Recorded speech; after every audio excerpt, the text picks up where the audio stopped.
ने कार्रवाई की थी उसका क्या बना। तो आज सोचा कि कुछ खुद में हिम्मत पैदा करके आप सबको उस बारे में भी आगाह कर दूं कि डीपीओ को, आरपीओ को जो दरख्वास्तें मैंने दी थी। अस्सलाम वालेकुम दोस्तों, क्या हाल है? ठीक हो, खैरियत है, खुश हो, फिट हो? मैं आज आया उधर डीजी खान, लेकिन चीज़ छोटी आई जेरी टेंशन है ना पूरा डीजी खान असा फिर से चीज दिखानी पड़ी चीज़ बाबा मैं नहीं दिखाल सकता। देख सन ताकसन पूरा देरा जरा डवियां ने डवियां दे विच नहीं मिलदी खिल से ना नहीं चीज वास्ते तेरा फिर तेरा लेकिन ये पता नहीं चीज मुश्किल है, चीज़ मुश्किल है वलाई हो, ओरिजिनल क्या नहीं मिली। अच्छा दोस्तों, क्या हाल है? ठीक हो, खैरियत है, खुश हो, फिट हो? मैं उम्मीद करना ठीक ठाक हो, सो खैर खैरियत नाल सो एन प्यारे बिरा मुजाहिद खान। अस्सलाम वालेकुम दोस्तों, क्या हाल है? ठीक हो, तकड़े हो, खैरियत है, खुश है, तबीयत से ठीक है? तुम्हारी अदात सरदार गफार खान जाए बता अपना प्यारे शायर डेरा गाजी खान ते में साको खिदमत का मौका दी में घंटा घंटे गपशप लई थे ते इवें ही गोदे है कि मैं अज वीडियो का स्टार्टअप नहीं बनाया, स्टार्ट करूँ वीडियो। मैं करो स्टार्ट वीडियो तो इवें क्लिप वीडियो का बनाए ने इंशाल्लाह तुमको पसंद आई और यार सपोर्ट करो। अगे भी एक वीडियो साई में चाड़ी तुम सपोर्ट किया, अज वीडियो उहे सपोर्ट करनी ना बिल्कुल सपोर्ट यार नहीं करना पे आजकल दोस्त यार सपोर्ट करे सन इंशाल्लाह। देख वीडियो व्यू दो सन तो पता लगे। चलो अल्लाह करे में सच होए। देख नहीं तू आखिर दूजे रे देखने कोई तमाशा है। अगे भी ऐसा वीडियो चाड़ी यार उनदे विच कुछ कमेंट आए पैन बंदे यो जब मैं तले पढ़िया यार कमेंट यार मैं इडो सोनी डोटा पा छुड़े ना यार लोग मैं ये हैरान ना लोगों को यार तो पसंद नहीं देंदे सारी वीडियो ना डिटी करो ते लेकिन गलत कमेंट दे ना लिखा करो तले समझण वाले समझ वैसे ना सारे को नहीं से आदे पे जा लिखे लिखे असा ता उन्हें को वो कर छुड़े सुन जरा गलत कमेंट यार गाल है ना अपने आप को नहीं दे दे कि असा सारी किथा गलती अपनी गलती को नहीं दे दे बे ते कान कने पकड़ के चमर का आरजे महवेश काफ़ी अरसे के बाद रात एक वीडियो अपलोड की है। ओ मैं भी डिठी हो सी, तुसा दोस्तें भी डिठी हो सी। अगर जिन्हें दोस्त ने जेरे मेरे सबसक्राइबर हैं, व्यूअर हैं, अगर उन्हें कहीं नहीं डिठी तो तुसा उनके यूट्यूब चैनल के उत्ते तशरीफ घेन वैसो देख सो और मुस्कान वाले मामले के बारे हाँ सारे तोरे सवालों के जवाब मिल वैसन। जरा मुस्कान वाला मामला है या जेरी गाल बात भी है ऊँ रात वीडियो अपलोड की है। तुसा ऊँ वीडियो को देख सो सब चीज़ का तो समझ आवे। तुसा दोस्त बार बार मेरे ने पूछ दो भी गफार भाई कमेंट कर दो व्हाट्सअप दे उत्ते हुण वाला आक्से ने क्या आक्से दुआएं वीडियो लाइन एक को जाए सिर्फ व्यूज का चक्कर आता व्यूज का चक्कर का नहीं सारे यार साकू तुसा क्यों तंग करने वे यार व्यूज का चक्कर नहीं हुण इतना ही काफ़ी दोस्त हैं पूछते पैन कमेंट भी खड़न थे भी बाजी आरजे महवेश के बारे दसाओ उन्हें दा कितने तक मामला पहुंचा वदे ते क्या हाल चाल नवे कर सकदे तू सन बाकी तनकीद ना करो वाला साकू यार तरह दे मैसेज गलत भेजन पता नहीं क्या वजह यार उन्हें दा ओए। लेकिन दोस्तों मैं तो कोई चीज़ दसन चाहना मी कि हूँ वीडियो अपने चैनल के उत्ते अपलोड की है। मुस्कान की डेथ के बाद इवें दो वीडियो अपलोड की दो त्रै वीडियो हैं जेरी रात वीडियो अपलोड की सी उन्हें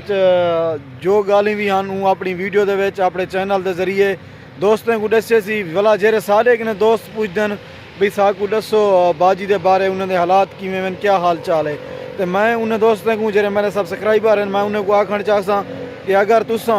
इन मामलात के बारे या इन चीज़ के बारे कुछ तुसा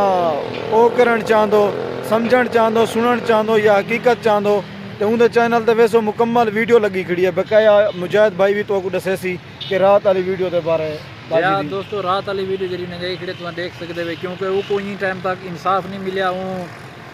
ढेर जगह के उत्ते दरखास्त दी है लेकिन सारी गुजारिश है अगर कोई तुसा हीवे ही हो बंदा जरा इंसाफ हो वीडियो देख सो तो पता लग ना अगर कोई हो बंदा है जरा इंसाफ गिना देवे कोई तई उन्हें है कोई गाल की सब हेल्प करें। बाकी यार ये कि तुसा साकू जो मैसेज या कमेंट करें उन चीज़ के उत्ते जवाब दो तो वीडियो बना के पेश करने पे बकाया दोस्तों इंशाअल्लाह कट्ठे ही से तुसा दोस्तें जा मुहब्बत हैं तुसा दोस्तें का प्यार है ते मुजाहिद भाई भी सारे नाल तावन की रहंदे असां हर दूजे त्रीजे कट्ठे रह वैनू लेकिन अदा यार सारा मकसद होंदा मुजाहिद भाई कहीं को टेंशन ना दियूं कहीं को तकलीफ ना दियूं सारा ये मकसद होंदा लोग जेरे कसम नाल कमेंट करन एलर्जी थी वेंदी है दिल आदे चैनल को छोड़ दीजिए मोबाइल ही भान सटी मोबाइल इन सब ने चैनल नहीं छुड़े ने इवें ने हां ते मंग दले इवें ना इंशाअल्लाह असां चैनल ते जेरे सारे मुखलिस बिरा हैं दोस्त हैं साथ सपोर्ट करने पियूं उन्हें दी वजह कि असां चैनल नहीं से छुड़ने पे कहना मुजाहिद भाई हां असां उन्हें दे नौकर हैं जेरे साथ नाल मोहब्बत करन दिल खुश थी जेरे सारे नफरत करन दिल आज सारे सामने होए ना कोई राह करो। अच्छा मार्का वाला तो कोई दसी वनूं मैं डीजी खान आया मेरा चार्जर खत्म थी गया हूँ चार्जर के सिलसिले नाल, लेकिन पूरा DG खान फिर चार्जर नहीं मिलिया। कापी दे विच मिले केबल भी चार्जर ब्या ते इंशाल्लाह वाला वो कंपनी ने मंगवेसूँ एक गुजारे वाला है, लेकिन करेंदा नहीं सही। ते अगर कहीं दोस्त कने पहले मैं पोस्ट की है फेसबुक पे, अगर कहीं दोस्त कने केरा मोबाइल है मेरा ना Vivo V हाँ ये चार्जर कहीं दोस्त कने होवे गिफ्ट ना कराए पैसे रेसा डराए ना पे मतन तुसा आखो इंशाल्लाह तो पैसे रेसा नाल दा मोबाइल दा चार्जर कहनी ये भी ते करेंदा नहीं मोबाइल ने सीट है ते बकाया दोस्तों मुहब्बतां थी कि अल्लाह पाक तो सलामत रखे, चंगे चंगे कमेंट करे सो ते बकाया बाजी दे चैनल ते वेसो और वीडियो देख सो तो सारी चीज़ दी समझ आवे सी। ते जेरे दोस्त साकू कमेंट करन पूछ देन इंशाल्लाह मैं भी बहु जल्द वेसा बाजी कने बैक ने भी तोरे जेरे सवाल जवाब हैं तोरे कमेंटन वो भी उनके नाल मैं शेयर करे सा और तोरे जवाब गिनसा इंशाल्लाह। ते बाकी मुजाहिद भाई इजाजत चाहते पैसे दोस्तें करें दोस्तों ने इजाजत गिनना थोड़ा जिहा व्यू दिखा लियो दोस्तों केरी जगह ते खड़ी हाँ खुदा ये तो को व्यू दिखेने पियूं शाह सिकंदर रोड ते रेलवे लाइन ते खड़े रेलवे लाइन दे उत्ते आके थई मैं मुजाहिद आखे भी वीडियो बना के दोस्तों को दस दियूं नाल है पिछो मिर्जे समोसे वाला वो तो मशहूर है उनको तो जान दे हो असा आए झाड़ियां च खड़े हैं क्योंकि शोर आ संगे तो आवाज चंगी सुनाई देसी। हाँ ना सारे ने मैं खाई तो ना सारे ने स्ट्रेक खाई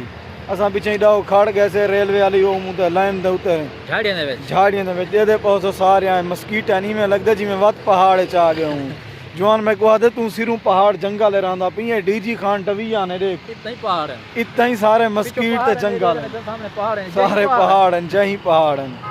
ते अल्लाह पाक बेहतरी करे सलामत करो। मैं वाला घर वाले पासे वजने इत्थों को मेरा जरा सफ़र है ना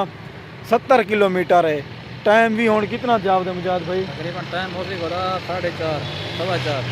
4:15 एंड 1.5-2 घंटे का सफ़र है वजने वाला सर्दी भी है। मुजाहिद भाई भी कुछ अपने काम कार करन ई साकू कीमती टाइम दीते सारी खिदमत की सी मुहब्बतां वंडन सी बकाया इंशाल्लाह कमेंट कर छुड़े सो कल वाली वीडियो मिलते पैसे मार का शुक्रिया।